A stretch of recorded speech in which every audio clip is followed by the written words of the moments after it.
La réunion trimestrielle d'Anderson Industries allait commencer et mon cousin Marcus était en grande forme, paradant dans la salle de conférence comme un paon dans son costume italien sur mesure. « Oh, Jessica ?»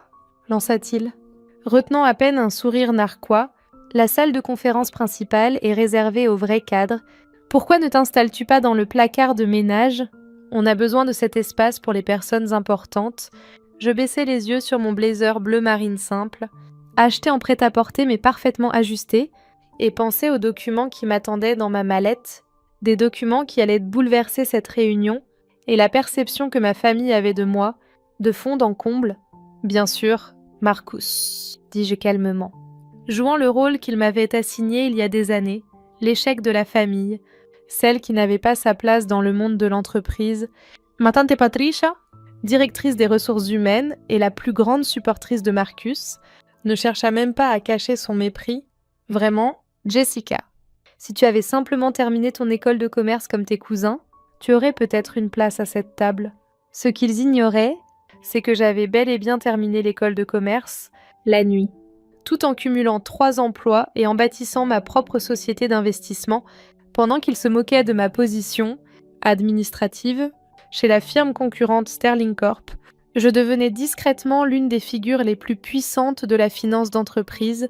Le placard a été fraîchement nettoyé, ajouta ma cousine Emma, ajustant sa montre de créateur.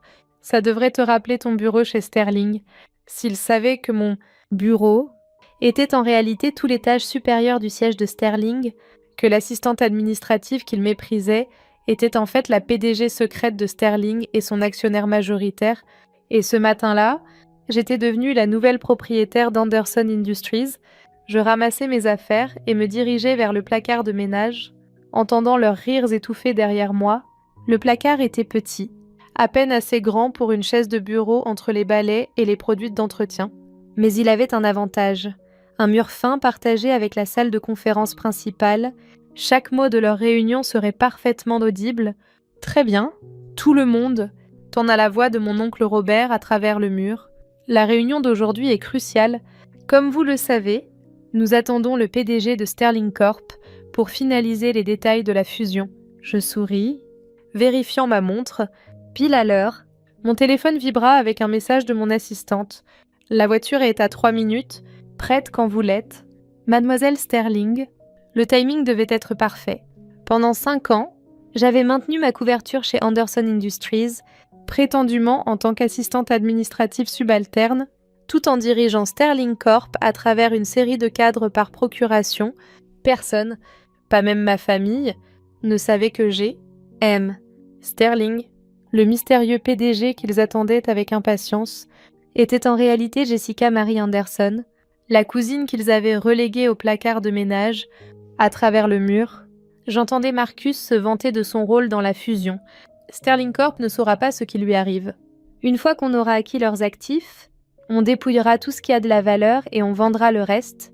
S'ils savaient que c'était Sterling Corp qui les rachetait, et non l'inverse, la fusion était en réalité une prise de contrôle soigneusement orchestrée qui me laisserait aux commandes des 2 entreprises. Quelqu'un n'a-t-il déjà rencontré ce Sterling ? Demanda la voix d'Emma à travers le mur. Ils sont tellement discrets. Peu importe. Rite Marcus. Tant qu'il signe les papiers. À ce propos, où est notre pathétique cousine ? On a besoin de café pour l'arrivée du PDG. Je vérifiais mon apparence dans l'appareil photo de mon téléphone. Maquillage professionnel impeccable. Pas un cheveu de travers. Puis j'envoyai un texto rapide à mon assistante. Lancer l'opération Retour au bercail. La réponse fut immédiate. Équipe de sécurité en position. Membre du conseil informé. Équipe juridique en attente. À travers le mur, j'entendis la porte de la salle de conférence s'ouvrir et la voix de mon assistante. « Mesdames et messieurs, le PDG de Sterling Corp est arrivé. » Je me levai, ajustant mon blazer. L'heure était venue de montrer à ma famille qui ils avaient moqué pendant toutes ces années. J'ouvris la porte du placard juste au moment où la salle de conférence éclatait dans exclamations et murmures. La voix de mon assistante trancha dans le chaos. « Permettez-moi de vous présenter G.M. Sterling, PDG de Sterling Corporation et, depuis ce matin, actionnaire majoritaire d'Anderson Industries. » Je m'avançais dans l'embrasure de la porte de la salle de conférence, observant la prise de conscience sur leur visage. Le sourire suffisant de Marcus s'effondra, la main parfaitement manucurée d'Emma se porta à sa bouche, et Patricia semblait sur le point de s'évanouir. « Bonjour, famille », dis-je calmement. « Je crois que nous avons des affaires à discuter. Mais d'abord, je jetai un coup d'œil au placard de ménage. Peut-être devrions-nous parler des espaces de réunion appropriés pour les propriétaires de l'entreprise. » Le silence qui suivit fut absolument parfait. Le silence stupéfait dans la salle de conférence dura exactement 37 secondes.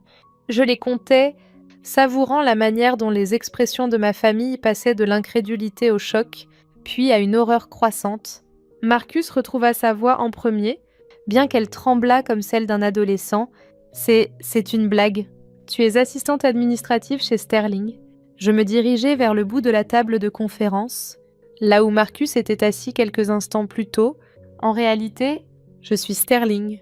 Le poste d'assistante administrative n'était qu'une couverture pratique pendant que je construisais mon entreprise pour en faire ce qu'elle est aujourd'hui.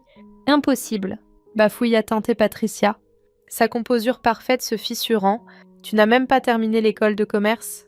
J'ouvris ma mallette, sortant mes diplômes, MBA de Harvard, obtenu de nuit tout en travaillant à 3 emplois, master en finance d'entreprise de Wharton, et je posais le dernier document.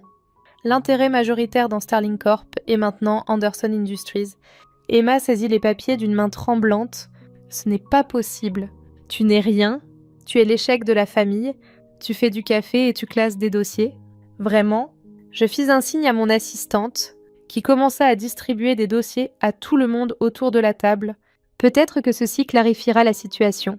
La page 1 montre l'acquisition des actions d'Anderson Industries par Sterling Corp au cours des 3 dernières années.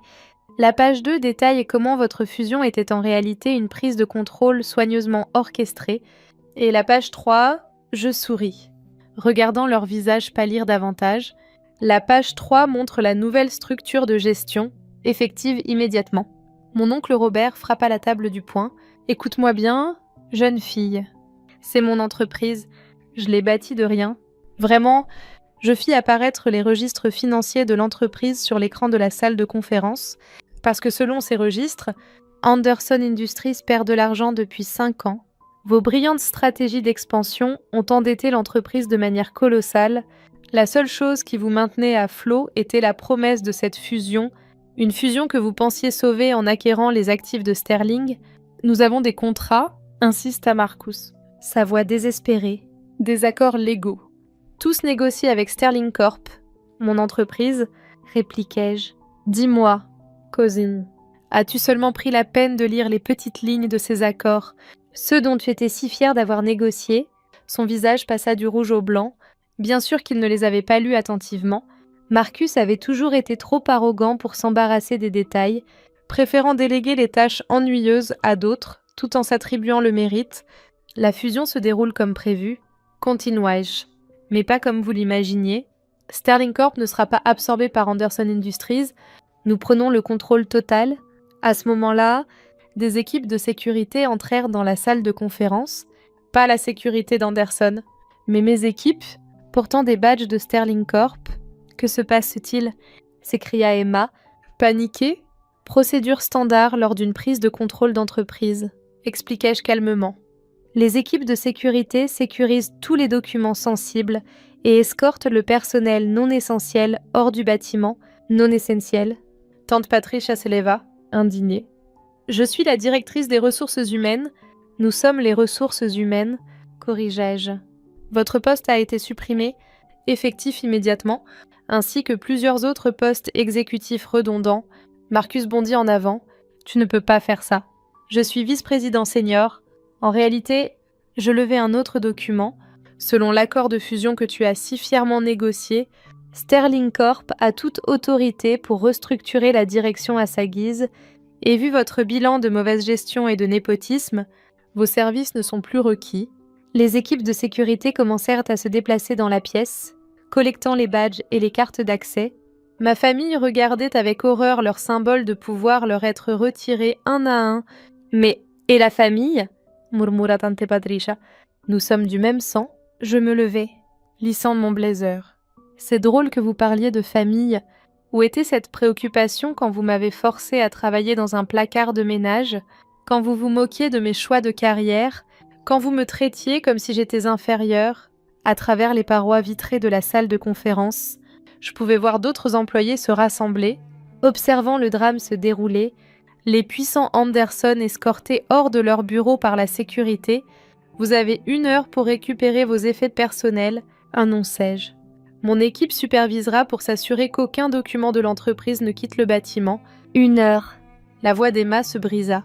Mais mon bureau, mes affaires, plus de temps que vous ne m'en avez donné pour vider le placard de ménage, lui rappelai-je.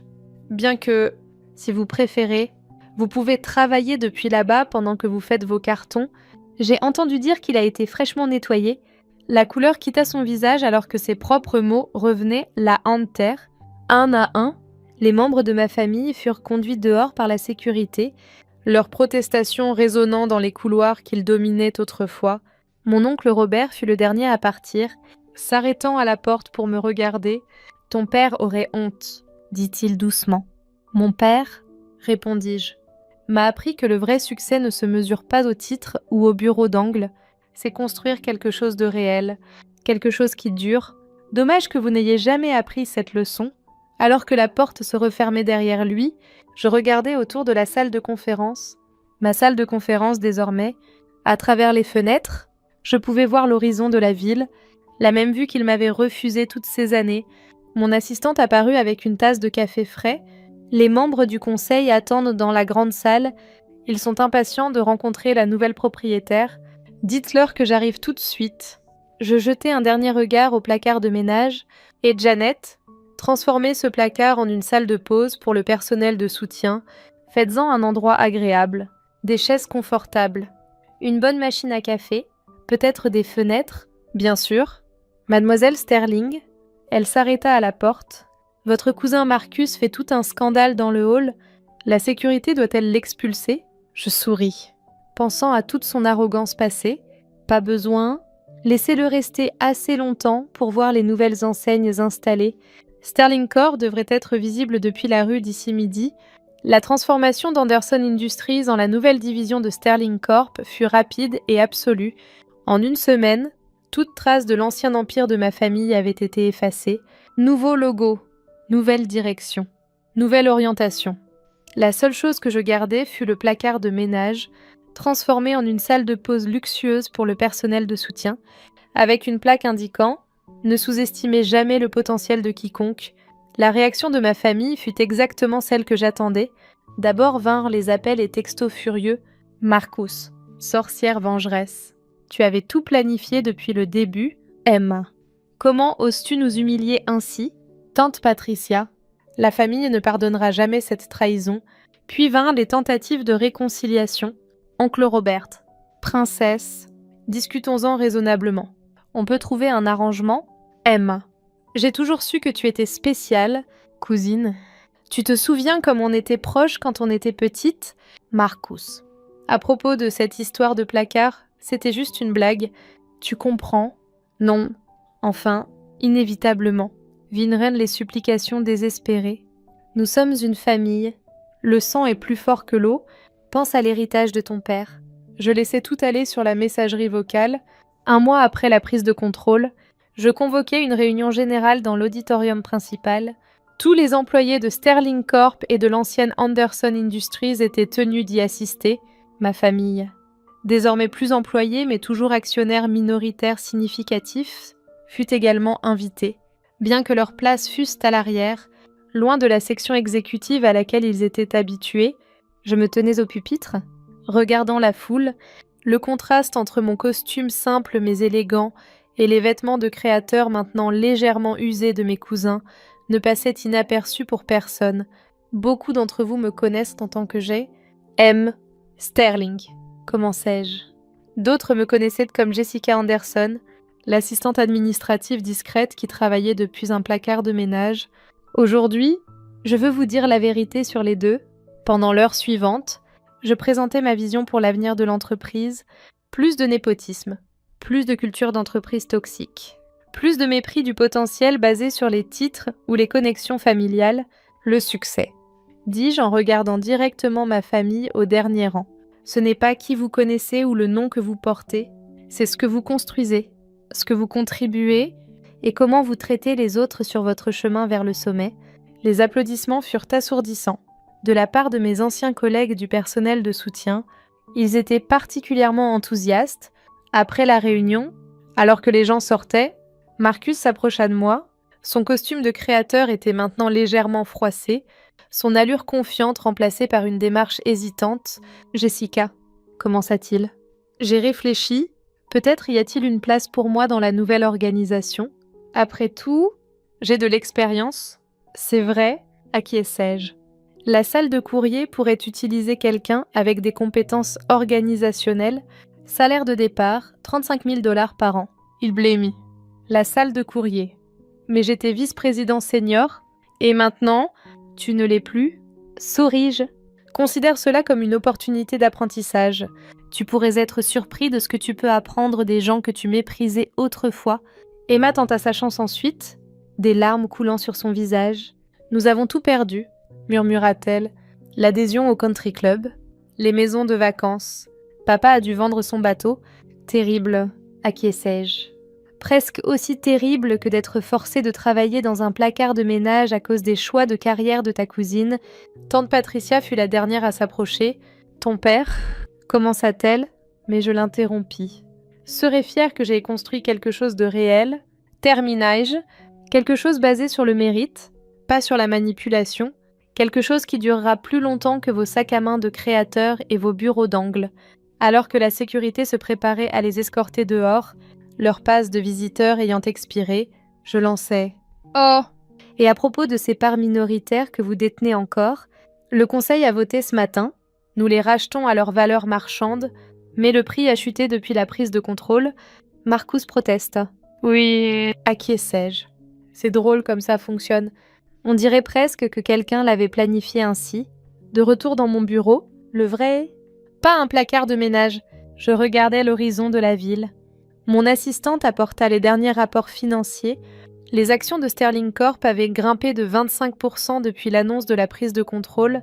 La culture de gestion toxique que ma famille avait créée était en train d'être démantelée, remplacée par quelque chose de plus durable, plus équitable. Mon téléphone vibra avec un autre message de mon oncle Robert. Dîner familial dimanche. Ta tante cuisine ton plat préféré? Je répondis simplement. Désolée. Trop occupée à gérer une vraie entreprise. Essayez peut-être le placard de ménage. J'ai entendu dire qu'il est très agréable maintenant. Le soleil se couchait sur la ville alors que je terminais de signer les derniers documents de la journée. Sur mon bureau trônait une petite photo de moi à 12 ans, assise sur les genoux de mon père pendant qu'il travaillait dans son modeste bureau. Construis quelque chose de réel, disait-il toujours. Quelque chose qui rend le monde meilleur, pas seulement ton compte en banque plus gros. Je l'avais fait, et si cela avait également appris à ma famille une leçon précieuse sur l'humilité et le respect, eh bien... C'était juste une bonne affaire. En quittant le bureau pour la journée, je passais devant la salle de pause rénovée, mon ancien placard. À l'intérieur, un groupe de membres du personnel de soutien profitait des chaises confortables et de la machine à café haut de gamme. Ils sourirent et me firent signe, n'ayant plus peur d'attirer l'attention des cadres. « Bonsoir, mademoiselle Sterling », lancèrent-ils. « Bonsoir », répondis-je. « Et appelez-moi Jessica, s'il vous plaît. » Car parfois, la meilleure revanche n'est pas seulement le succès, c'est un succès qui change les choses pour le mieux. Parfois, la personne qu'ils ont forcée à travailler dans un placard de ménage devient celle qui ouvre toutes les portes. Et parfois, juste parfois, la famille qui a essayé de vous rabaisser devient l'histoire édifiante de votre succès. Je montais dans l'ascenseur, regardant les chiffres descendre. Demain, Sterling Corp annoncerait son nouveau programme d'éducation pour les employés, offrant un remboursement complet des frais de scolarité pour tout membre du personnel souhaitant poursuivre ses études, même s'il commençait dans la salle de courrier. Après tout, on ne sait jamais où se cache le prochain PDG, peut-être même dans un placard de ménage.